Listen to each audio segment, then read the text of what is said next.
Game 3. Drones really proved his dual threat ability. Yeah. I remember when he took that one down the sideline and he just stiff armed that man, put a Derrick Henry Yes. on him.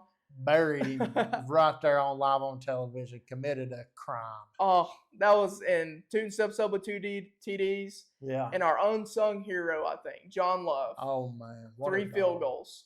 I think John Love, that guy's, we take him for granted because he was 100% on field goals and 88%.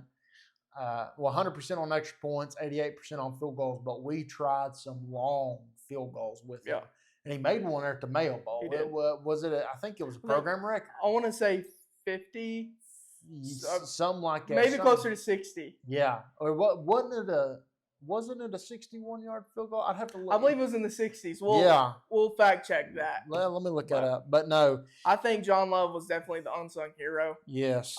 You have to have a good kicker, especially, when you can't stick it in, got to kick a field goal. Yeah. And I definitely think he stepped up for us. I think that another guy who I felt like really had a really good game, Jalen Lane. Jalen Lane came to that game.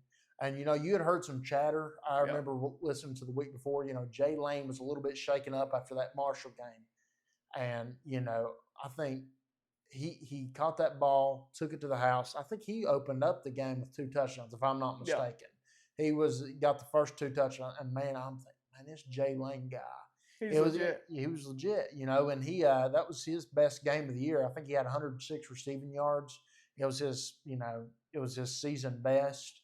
Unfortunately, felt like he should have broken 100 several more times, but he was on the game. And then Johnny Garrett, I remember seeing old Andy Bitter tweet out, Xavier Chaplin is down. And I'm like, oh my gosh. I'm like, this is terrible.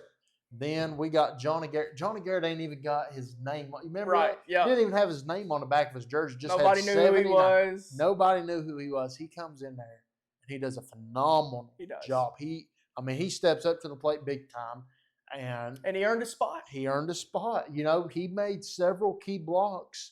Later on throughout that year, he was a rotational guy after that because he played so well. So, after the Old Dominion game, I finally felt like our offense had gotten that rhythm. It was a 60-yard field goal. Oh, wow. 60-yard field goal. Okay. Just had to confirm that real quick.